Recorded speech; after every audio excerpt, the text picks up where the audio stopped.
In the Hindu-Kush Himalayan region, if you will see, the climate change impacts are being, lived with everywhere, and each region has adapted to it differently. But there are certain areas where people have simply left. So there are regions which is very, very dry, and the rainfall disturbances that has really created water scarcity to such an extent that people are left with no choice but to move.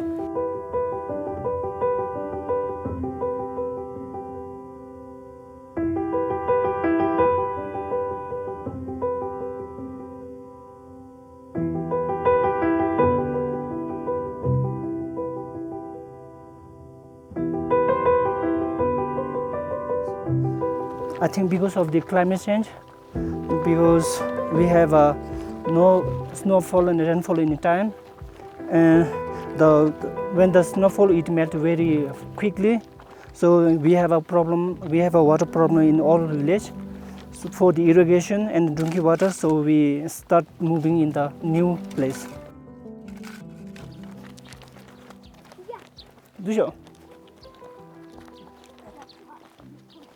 So here only we have now more than 15 family here. Only 7 family live in old village, but most of the family are move here in new place in the Tangzhong.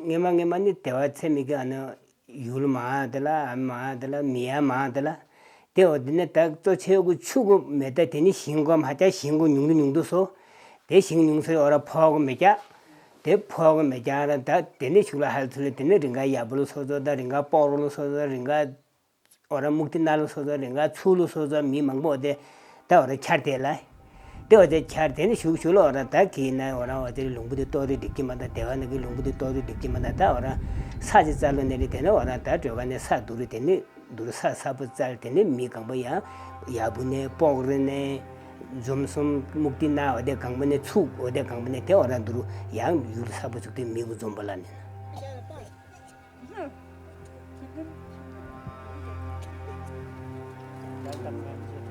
Around 10 people live now here, and they decided to come down in the new day in the downside where there is apple, but now they have enough water because only the 7 family live here, and in the future they decide to come down in the new place.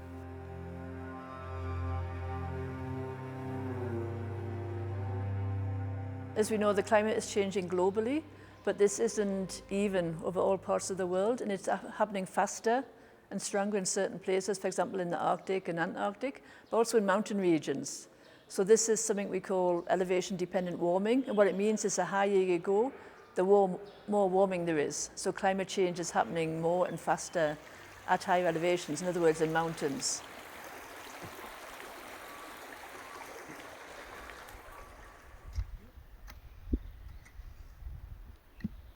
People from Samjung, they are facing a water shortage problem. Some old people, they live there. But mostly people, they already moved down in Namachung, which is new settlement. They don't stay there anymore. So now they moved in that place. So there they have really good water and lots of field also for farmers.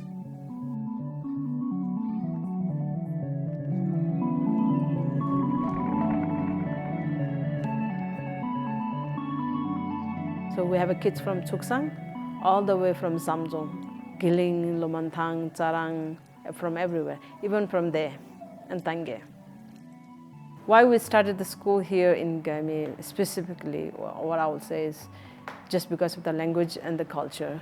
All the kids from here used to go to school in India or in Pokhara Jomsum, so they miss the language here and they don't get to read Tibetan, which is our language and writing. That was the main reason that we started to build a school here, to give them their own local language and the culture, that it will stay here.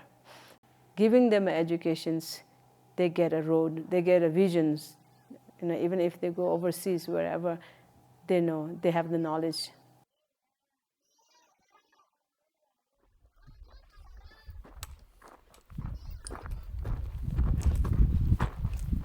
It's not the first choice for people to move. You always like your village because you know that society, you are part of that place. So it's never your first choice to move out of that. So it's always their third, fourth or fifth priority in terms of adapting. So if there are adaptation measures, then I believe that people would not prefer to move out. They would rather stay and continue to live in those villages.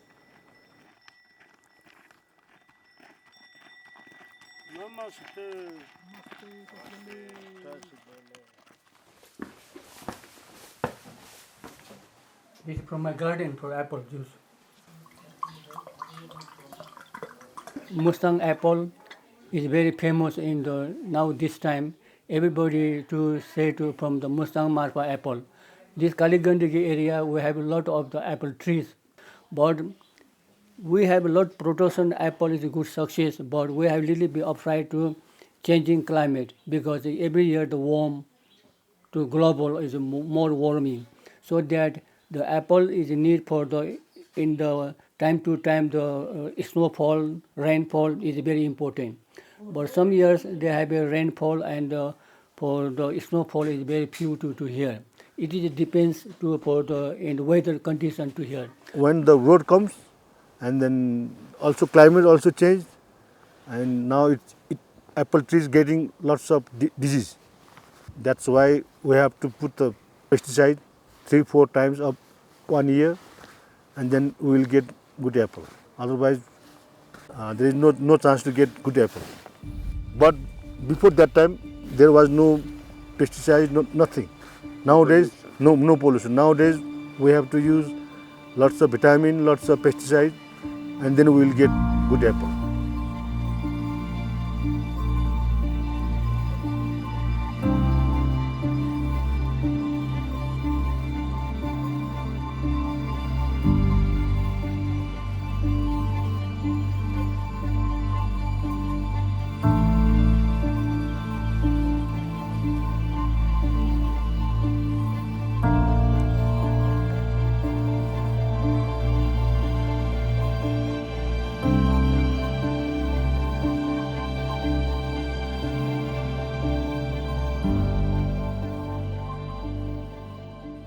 Langtang is a valley just north of Kathmandu.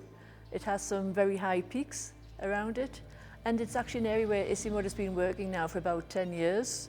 There's several glaciers up on the peaks around the valley, so we've been monitoring the glaciers and actually been able to see really clearly that just in the last few years how much melting has gone on, how the glaciers have got smaller and smaller. Yala Glacier is used to be up to here, and later even in photographs we can see that this lake was used to be a glacier. 10-year period, Yala Glacier has retreated, and thin retreated about more than 360 meter, and thin per year about 3 meter.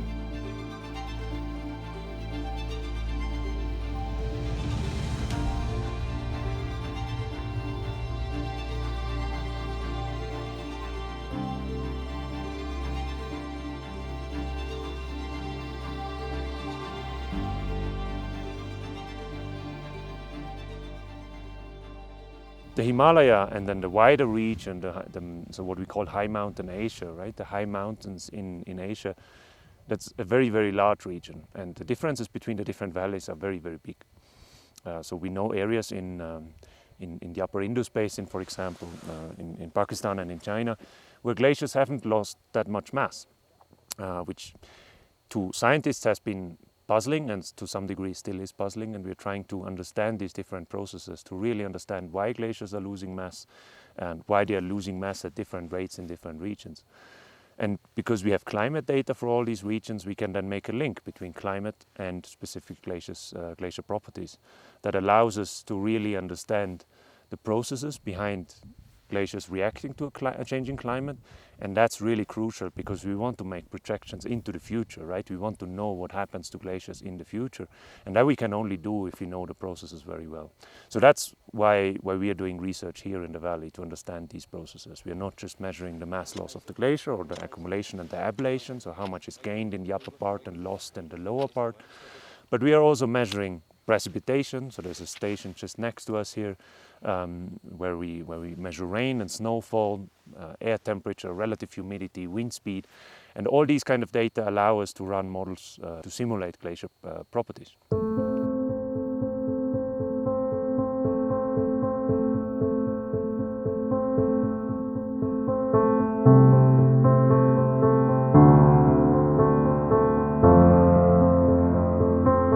You cannot deny the change, and additionally, so Yala Glacier is now so small that it also doesn't move really anymore. It is very, very slow.